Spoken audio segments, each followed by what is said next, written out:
আলাইকুম বন্ধুরা, আমি এখন ফিশ ফ্রাই বানাবো। এখানে আমি সামান্য মরিচ আর মশলা দিয়ে দিয়েছি ময়দার মধ্যে।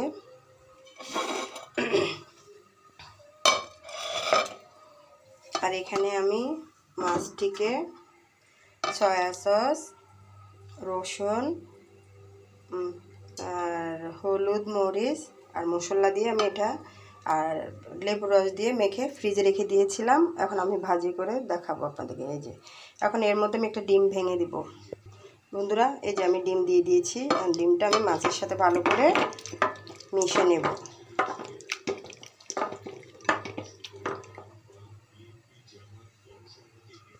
বন্ধুরা, আমি মশলাগুলো ভালো করে মিশিয়ে নিয়েছি।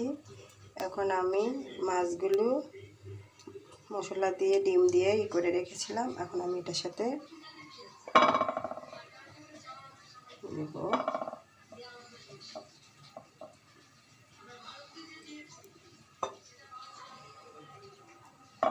এটাকে আমরা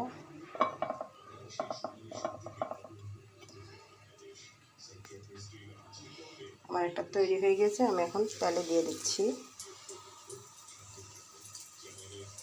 আরেকটি মাছ আমি এভাবে নিব।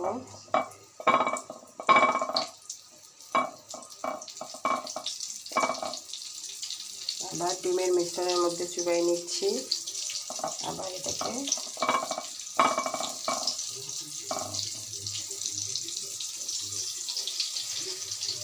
আমি করতেছি রুই মাছ দিয়ে।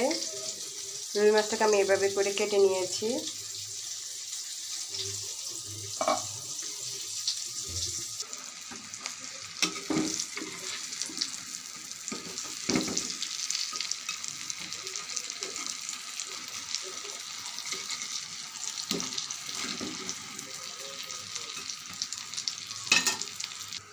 যে চারটি নামিয়েছি, আর দিয়ে নামিয়ে নেব। তাই বন্ধুরা, আমার ফিশ ফ্রাইটি কেমন হয়েছে আমাকে জানাবেন। এই যে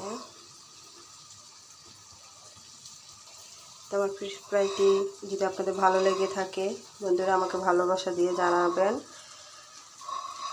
আমি করেছি, আমি খুবই সাধারণ একজন মানুষ, নিজে পছন্দ করে করি এগুলি। তো আমার ফিশ ফ্রাইটি যদি আপনাদের ভালো লেগে থাকে আমাকে ভালোবাসা জানাবেন। সবাই বাসায় সুস্থ থাকবেন, নিরাপদে থাকবেন। আল্লাহ হাফেজ।